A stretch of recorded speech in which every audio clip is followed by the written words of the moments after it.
Naka-hospital arrest ng isang Korean national matapos siyang managasan ng security personnel at bumangga pa sa isang gasolinahan sa Clark Freeport Zone sa Pampanga.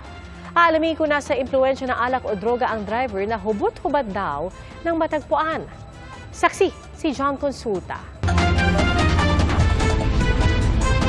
Paltrak, paki-responde paltrak. Emergency.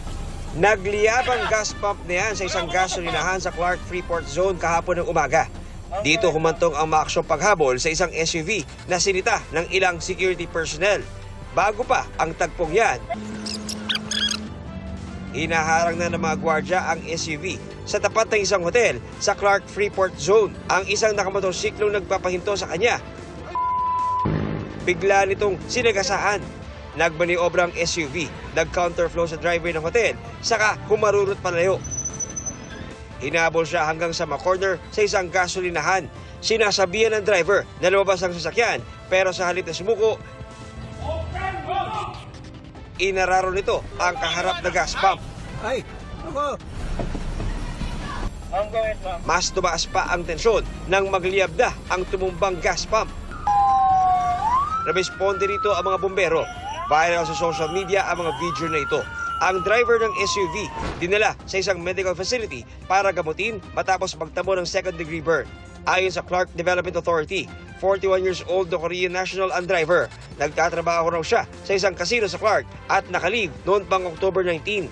Sabi ng CDC, pasado alas 5 ng madaling araw nang makuhanan ang kahina-hinalang sasakyan na pumasok sa Clark at pumarada sa isang fire station. Nilapitan niya at nung lumapit siya, natanawan niya na yung driver walang saplot sa katawan. So immediately, nireport niya sa aming command center. Nung lumapit yung fireman namin, unti-unti siyang umalis. Nakausap namin ng isa sa mga security personnel na muntik ng masagasaan. Kakatukin lang po sana namin para kausapin po. Binababan niya lang po yung bintana, maya-maya po. Muntik na po ako sagasaan, binarulot na po yung sasakyan niya. Kasagi po yung MC patrol. Naka-hospital arrest ang suspect na sinampahan na ng patong-patong na reklamo. Pinailan siya ng attempted homicide, grave scandal, malicious mischief, resistance and disobedience. Ang reckless imprudence include resulting to damage to property. Sabi 50 million daw yung amount ng damage to property do sa gas station. Inaalam pa kung lasing o nasa impluwensya ng ipinagbabawal na droga ang dayuhan. We already requested that a drug test be conducted.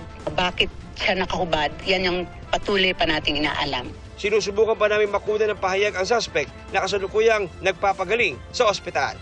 Para sa GMA Integrated News, ako si John Consulta, ang inyong saksi.